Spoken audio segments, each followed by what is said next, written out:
Hey guys, this is Matt here with another video.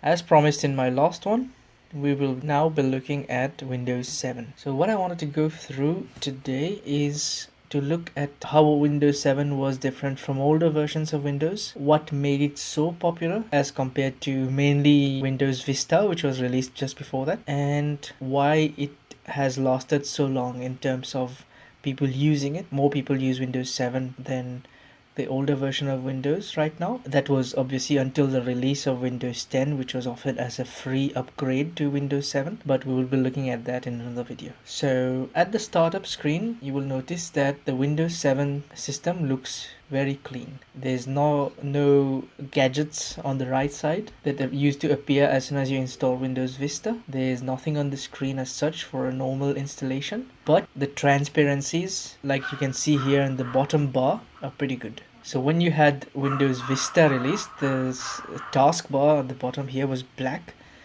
The transparencies were still there in the windows that were open, like for example, if you open one of these, so Windows Vista had like black bars here on the top here, but transparencies if they were smaller. So when you maximize that, the transparencies are still there, and when you minimize it, the transparencies are still there. Now if you look at the start menu, compared to older versions of Windows, the start menu was much more streamlined. There was the user for this is basically the one that was also part of Vista, but the start menu in my opinion looks much better here with the little transparencies again that was applied to the start menu. Basically the reason why Windows 7 was considered better than Windows Vista was in terms of performance. Vista was very good at the graphical stuff, like making things look pretty, but the performance as a result of that suffered. And also the hardware or the types of the speed of the computers that were running at the time did not yet catch up with the performance that Vista required of it, except for the most high-end one that you would pay much more to upgrade to. Also, if you look at the icons, they were upgraded from Windows Vista up to Windows 7, and the icons look much cleaner and nicer. So there are several little tweaks in Windows 7 that make it much better than older versions of Windows. At least it had a proper balance between the performance requirements as a new operating system versus the speed of the hardware being affected by that higher requirement. So for example, if you did things like stack your windows side by side like this, you would basically be using much more graphics performance in Windows Vista as compared to Windows 7. And also there were quite a few problems with Windows Vista when it was first released in terms of the drivers for the hardware being either hard to find or being harder for people to get the official versions of. So Windows Vista was the first operating system that required drivers to be signed by Microsoft or by known third-party providers so that they could be used. Windows 7 did have that restriction, but it was still possible to ignore it and install third-party drivers that were not necessarily signed. This did help with the way it was adopted, like it would help with the installation of Windows 7 on older hardware, and the fact that Windows 7 was overall better at performance than Windows Vista on the similar machine did help a lot with its adoption overall with people who wanted to upgrade from Windows Vista to Windows 7. What you'll also find is that there was something to do with user account restrictions in Windows Vista. Now, if for example you wanted to open something as an administrator in Windows Vista, you would have more restrictions than you will have in Windows 7. So if you try this, so basically when the message came up on the screen for us to allow administrative processes, Windows Vista did ask you for that, but in terms of the user account control, Windows Vista was less flexible than Windows 7. So for example, you could not set up different levels of access. Basically it would ask you for administrative rights all the time. It sort of came to the point that it would pop up so many times that it became annoying for users to have to click yes all the time for something of an administrative nature in Windows Vista. But Windows 7 had the advantage of allowing a user to change the way you could make that setting appear. So if I type and find this little thing here, change user account control settings, there we go. So you will see that there are several levels. This and Windows Vista, when it was first released at least, was stuck on this top level all the time, always notify, which is quite annoying as a user. Like it would ask you permission, do you want to copy the file, and then yes, and then are you sure, and then yes, and then it would be very annoying. What I also found nice in Windows 7 is that there were different ways of setting up your control panel. So the control panel either had this grouped appearance as you can see here, or you could change to the older versions, more streamlined versions like this, where you could see each and every section separately. Also, the search function in Windows 7 was much faster. It came up with answers and results much faster than any older version of Windows. Overall, what it did, because Windows Vista failed so miserably, Windows 7 was able to take the place of a proper replacement for Windows XP. Now, when Windows Vista was released, Windows XP did stay quite popular because of the problems that Windows Vista caused for customers more than the solutions that it brought. So you would find many people that were not willing to upgrade from Windows XP to Windows Vista suddenly wanting to upgrade to Windows 7 because first of all their hardware was supported, their performance was not as greatly affected, and they were still able to get the latest operating system, which was Windows 7. The next thing I wanted to talk about with regards to Windows 7 was the way everything was so pretty, but at the same time it was functional. So if you look at the wallpapers, they're amazingly beautiful wallpapers in here.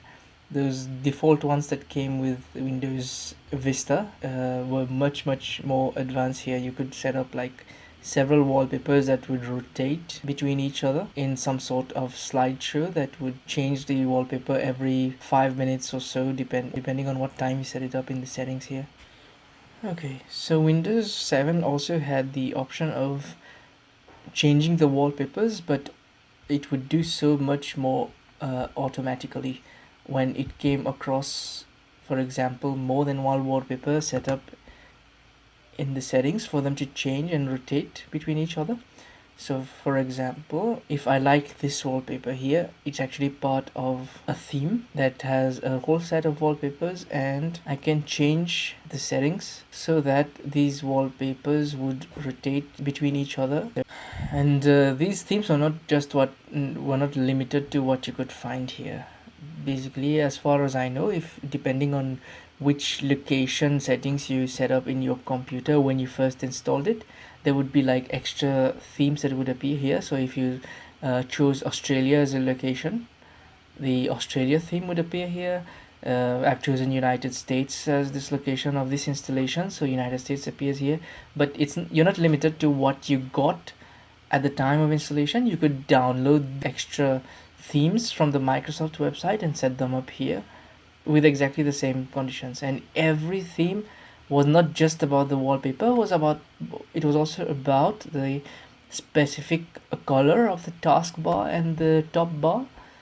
So Windows 7 also had these cool animations for when you opened and closed the windows. If you look at the way it pans and contracts into its own icon there, you will notice how nice that looks. And it added many other small features that made the computer much easier to use. So if you had two windows open side by side, for example one of these and another one, you would be able to quickly stack them up so that they would be using half of the screen without having to actually adjust their size manually.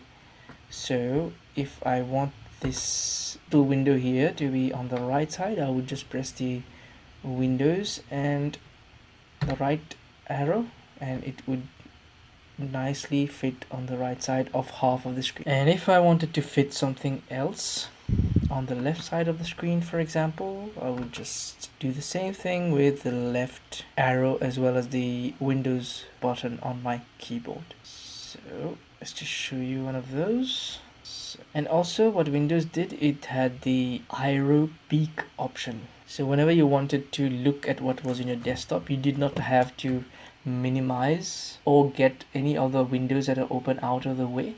You could just take your mouse that way and move it onto this, just hover on this right button here, and all your windows would sort of get out of the way with a transparency for you to look through and look at the desktop. So when you leave your mouse on there, it will show you what is on the desktop without you having to minimize anything. As well as if you click on it, it would actually minimize everything and go back to your desktop, so that you can see everything without having to manually minimize every window that is open. Windows 7 also added much better accessibility options. So for example, if you need an on-screen keyboard, you were able to get that up pretty quickly, and the on-screen keyboard that you found in this one and the other accessibility options were all grouped in this section here. And you had the magnifier, the on-screen narrator, the on-screen keyboard, and speech recognition. It may have been crude for the time, it may not have worked as well as it would work right now, but you have to understand that this operating system was released in 2009, which is like 9 years ago. Yeah, at that time this was a great deal. And what I also found nice is that Windows 7 did not get rid of those little games that were in the older versions of Windows that sort of were favorites with every single Windows user at the time. Instead of doing that, it just added some other games in there. So you would have like the standard solitaire and Minesweeper, as well as other options that you can see here. Now also, you will find that Windows 7, compared to Windows Vista or older versions of Windows for that matter, had the notification icons on the right, just like every other versions of Windows, but they would stop at a certain point, and you could click on the little arrow that is here for you to look at those that did not fit in this space. It would not just keep filling the space and overflow into the space that is left for programs that are open. Also, you will find that in Windows Vista and Windows XP, when a program was open, it would sort of be like a bar, a horizontal bar with the name of the program and the icon as well in here. But in this one, when you have a program open, just like here right now we have Windows Media Player open, it's just an icon that appears with a little rectangle on it, sort of, which gives you an indication of whether the program is minimized or is open. You can basically pin some programs here and not have them open at all. Like for example, if you look at the Internet Explorer icon at the bottom there, right now it's not open, but the program will stay here as an icon, sort of a shortcut on the taskbar. So you will also notice that the icons are much bigger, and the actual size of the taskbar is also wider compared to the older versions of Windows. In Windows Vista, you had the Windows Start icon here that was actually taller than the actual taskbar. But in Windows 7, they sort of made the taskbar taller for it to fit the Start menu icon. Also, the notifications that Windows Vista gave you before were much more annoying than Windows 7. Windows 7 has a very cool notification area where you can change what type of notification would appear at a certain given time and how certain programs would behave in terms of notifications. You can turn them on, you can turn them off. You had much more control over the notifications that you received. Also, you will find that security wise, Windows 7 was much more streamlined than Windows XP. So all the security messages were sort of grouped in one spot for you to receive them, and then you could choose what to do with them, to act on them or to postpone them depending on what you wish to do. So if I look at this, you will see the security messages all in one place, which is very practical and very useful, and it's much more of a clean look for Windows than the older versions. Also, home networking, which is like creating a network between different computers in the same house. So if you looked at, you had more than one laptop or computer running Windows 7 in the same house on the same Wi-Fi network, for example, it was easy to create a home network with a few clicks, much easier than the setup that was required in Windows XP or Windows Vista for that matter. Windows 7 was better at that. Also, you would find that when you have like several windows open for the same program, for example, if you had multiple tabs open in Internet Explorer here, you were able to look at the a sort of a preview of the content of each tab in a stacked list, so that you could choose which one to go to. It would put all that together and would allow you to choose which tab to go through without having to open it, and then rifle through all the tabs for you to find the one that is the correct one that you want to get to. So overall, Windows 7 was better at performance, better at multitasking, and much more user friendly and helpful for users who wanted to do multiple things at the same time and who expected their computer to do so in 2009. Also, the fact that Microsoft mentioned that Windows 7 was supposed to have drivers easily available, much more easily available, made users trust Windows 7 more than they trusted Windows Vista. Users basically were a little wary since the release of Windows Vista that there would be driver issues, there would be performance issues, there would be blue screens of death. But Windows 7 did not. I mean, the Windows blue screen of death is still a reality even for Windows 10, but it's much less frequent. It was much less frequent in Windows 7 as compared to Windows Vista. Windows Vista would crash for no reason at all, and it would crash all the time, especially when a driver was wrong, something was wrong with a driver, or something was wrong with an update. So this is all I wanted to go through right now for Windows 7 with you guys. If you do like the content, please like the video. If you do want to get notifications on any future videos that I'll be making, please click the subscribe button. And if you have anything to say in terms of questions or comments that you have on what we do here, please leave a comment below and I'll try my best to answer them. Catch you in the next one.